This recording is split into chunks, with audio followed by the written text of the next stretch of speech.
안녕하세요. 미국 주식 두더지입니다. 오늘은 미국 경기 회복 시 대표 수혜주 시리즈의 첫 번째를 연재하게 되었습니다. 먼저 왜 이 시리즈를 하는지 말씀드려야 할 것 같은데요. 미국 10년물 국채금리 상승 여파로 지난 2월 중순부터 성장주 중심의 하락세가 가팔랐습니다. 전기차 업종인 CCIB와 테슬라가 지난 3월 5일까지 각각 고점 대비 62.3%, 33.5% 하락했고, 우주 관광 업종인 버진 갤럭틱이 56.5%, 보안 소프트웨어 기업 팔란티어가 고점 대비 46.7% 하락했습니다. 반면 본격 경제 활동 재개를 앞두고 2월 중순부터 여행주인 메리어트 호텔과 로얄 캐리비안 크루즈가 각각 16%, 27.9% 상승했고, 에너지주인 엑손모빌이 22.2%, 금융주 뱅크 오브 아메리카가 12.3% 상승했습니다. 한마디로 그동안 꾸준히 상승할 거라 믿고 넣었던 성장주는 하락을, 경기 소비재는 상승했는데요. 현 상황의 가장 큰 특징은 이 모든 변화가 불과 지난 3주 사이에 빠르게 일어났다는 겁니다.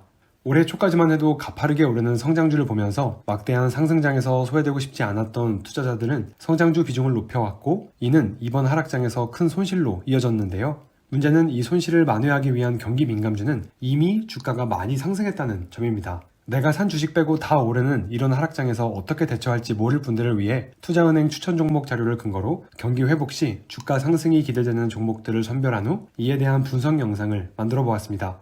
자세한 업로드 일정은 커뮤니티 탭에 올려놓았고요. 이 영상은 절대 특정 주식에 대한 매수 또는 매도 추천 영상이 아니므로 참고 목적으로만 꼭 활용해 주시기 바랍니다. 오늘 분석해드릴 주식은 대표적인 소매리츠인 리얼티 인컴입니다. 티커는 알파벳 O이고요. 1969년 설립되어 1994년에 뉴욕 증권거래소에 상장되었습니다. 어쩌다 보니 제가 세 번째로 소개하는 리츠이기도 하네요. 이 리얼티 인컴은 시가총액도 크고 워낙 국내에 잘 알려진 월배당 주식이라 국민 배당주라고 할 수 있습니다. 그동안 이 리얼티 인컴을 월배당 리츠, 리테일 분야 리츠, 남들이 좋다고 하는 리츠 정도로만 알고 계셨다면 이 리츠를 반만 알고 계셨던 건데요. 오늘 영상으로 나머지 반도 알아가시기 바랍니다.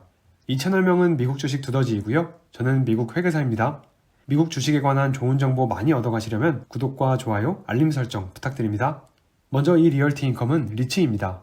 리츠는 부동산을 소유하면서 임대 수익을 창출하는 회사를 말하는데, 혹시라도 리츠가 생소하신 분들은 제 리츠 기초 설명 영상을 참조해 주시고요. 다시 돌아와서 이 리얼티 인컴이 투자하고 있는 부동산 유형은 크게 4종류입니다. 참고로 여기서 프리스탠딩이란 쇼핑센터나 몰에 입점하지 않고 독립적인 단위로 운영되는 가게를 말합니다. 가장 많은 비중을 차지하고 있는 부동산 유형은 소매점으로 84.4%를 차지하고 있고, 그 다음으로 산업시설이 10.9%, 사무실이 3.1%, 농업용지가 1.6%를 차지하고 있습니다. 사실상 편의점과 같은 소매점에서 전체 매출의 대부분이 발생하기 때문에 큰 틀에서는 그냥 소매리츠라고만 기억하셔도 틀리지 않습니다. 전체적인 매출 금액만 한번 파악해보기 위해 손익계산서를 보겠습니다. 지난 2020년까지 최근 3개년 동안 매출은 꾸준히 증가했고, 2020년 매출은 16억 5,162만 달러, 비용은 13억 2,611만 달러, 당기순이익은 3억 9,650만 달러였습니다. 코로나19에도 불구하고 매출이 전년 대비 10.4% 상승했다는 점이 인상적입니다. 2021년 3월 초 현재 리얼티 인컴의 시가총액은 224억 달러로 리테일 분야 1위인 사이먼 프로퍼티 그룹의 365억 달러에 이은 2위입니다. 2020년에는 전년도에 비해 임대료 수입이 증가했음에도 당기순이익은 감소했는데요. 이는 코로나19로 인한 자산의 손상차손 때문이었습니다. 영상 초반에 리얼티 인컴에 관해 단순히 월배당 리츠라고만 알면 안 되고 그 이상을 알아야 한다고 말씀드렸었는데요. 그 핵심은 리얼티 인컴의 투자 전략입니다. 이 슬라이드부터가 투자 전략을 이해하기 위한 핵심 분석이고요. 리얼티 인컴이 총 4가지 종류의 부동산에 투자하고 있다는 건 방금 전 말씀드렸는데, 리얼티 인컴은 부동산 임대회사이니만큼 단위 면적당 수익을 많이 창출하는 자산에 집중하려는 유인이 있습니다. 이 리츠가 보유한 총 4가지 자산을 단위 면적당 창출하는 수익 순서로 줄 세워보면 농업용지, 소매점, 사무실, 산업시설 순서가 됩니다. 이 중 농업용지는 소매점과 자산의 성격이 완전 달라 운영 노하우가 상이한 관계로 리얼티 인컴으로서는 단위 면적당 수익이 그 다음으로 높으면서 규모의 경제가 발생 가능한 리테일 분야에 집중하게 되리라는 걸 추측해 볼 수 있습니다. 실제로 최근 5개년간 각 분류별 부동산이 총 수익 내에서 차지하는 비중을 보면 이 추측이 맞다는 걸 확인할 수 있는데요. 리테일 비중이 꾸준히 증가하는 반면 나머지 3개의 부동산은 비중이 꾸준히 감소하고 있는 걸 확인할 수 있습니다. 단 한 해도 빠짐없이 이런 추세는 계속되고 있습니다. 그 결과 2016년 전체 수익에서 78.9%를 차지했던 소매점 부동산은 2020년 리얼티 인컴의 전체 임대료 수익에서 84.4%를 차지하게 됩니다. 투자 전략 얘기는 잠시 뒤에 더 이어가기로 하고요. 배당률을 보면 2020년 한 해 이 리츠가 지급한 배당금은 총 2.794달러로 최근 종가 대비 배당률은 4.65%입니다. 2020년 한 해에만 총 4회 배당금을 증액했습니다. 리얼티 인컴의 전반적인 기업 소개를 해드렸으니 이제는 구체적인 분석으로 넘어가 보겠습니다. 최근 공시된 재무제표를 통한 리얼티 인컴 분석의 관전 포인트는 크게 세 가지인데요. 첫 번째는 자본 구조의 변화, 두 번째는 성장성, 세 번째는 배당 안정성입니다. 먼저 리얼티 인컴의 2020년 재무상태표를 보겠습니다. 자산, 부채, 자본 중 자산 쪽은 방금 전 리테일 분야 비중을 늘리고 있는 추세에서 확인했기 때문에 이번엔 부채와 자본을 보겠습니다.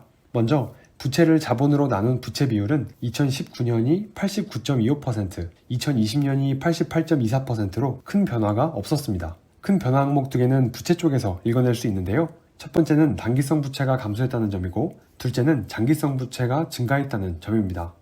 리얼티 인컴이 발행하고 있는 총 4개의 차입금 종류별로 살펴보면 리볼빙 방식으로 차입하는 라인 오브 크레딧은 전액 상환, 올해 만기가 도래한 텀론은 50.03% 상환했고 부동산 담보대출은 26.7% 감소한 반면 평균 만기 10년의 회사채는 발행량이 31.48% 증가했습니다.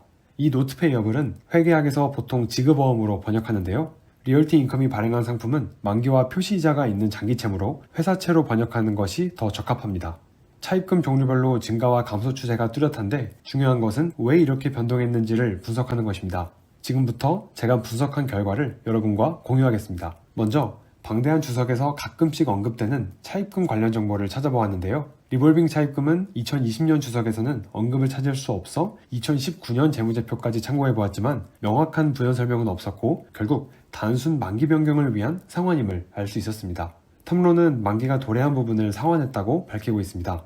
계속 이어서 찾아보면 부동산 담보대출 감소분 1억 1천만 달러는 만기 도래 전 상환한 것이고 나머지 부동산 담보대출도 조기 상환 수수료 부담이 작아지는 대로 상환할 것이라고 언급하며 담보대출 규모를 추가로 축소할 계획임을 밝혔습니다. 차입금 내역에서 가장 중요한 분석 포인트죠. 회사채 증가분은 모두 신규 발행에 의한 증가분이었음이 확인되는데요. 여기서 2020년에 발행한 회사채 만기 분포가 6년, 10년, 11년, 13년으로 평균 10년 이상의 장기라는 점을 꼭 기억해 주시기 바랍니다. 작년에 신규 발행된 회사채는 만기뿐만 아니라 그 규모에서도 역대급 발행이었습니다. 총 부채 잔액의 4분의 1이 넘는 22억 2200만 달러가 작년에 발행되었는데요. 그럼 여기서 차입금 구조 변화의 최종 결론에 도달하기 위해 우리는 이 질문을 던져야 합니다. 왜 리얼티 인컴은 장기 차입금을 늘리고 있는 걸까요?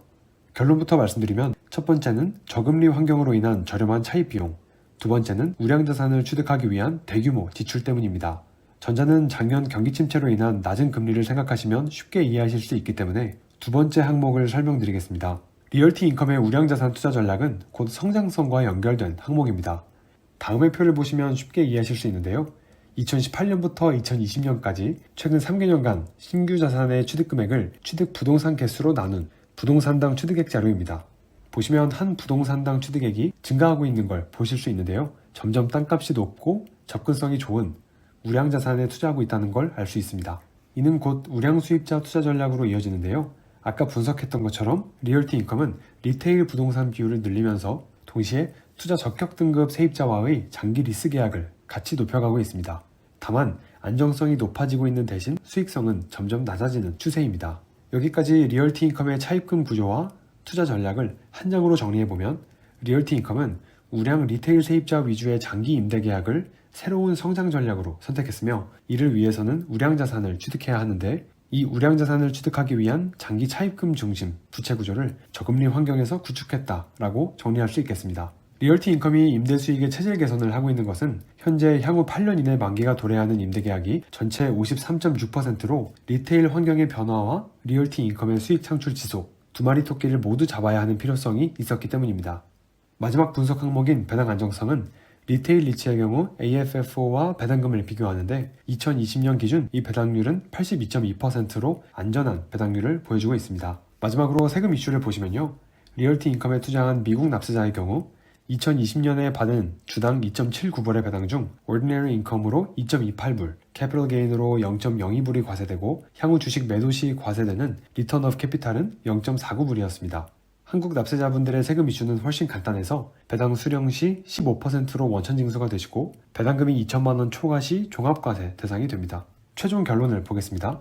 리얼티 인컴은 현재 투자 전략을 원활히 추진하고 있으며 안정적인 배당 구조를 형성 중이라는 장점이 있지만 점점 수익성이 낮아지고 있고 포화된 리테일 시장에서 높은 성장성을 기대하기는 힘들다는 단점이 있습니다. 높은 안정성과 낮은 성장성이라는 성숙기에 접어든 기업의 대표적인 예시라고 할 수 있겠습니다. 시청해주셔서 감사합니다.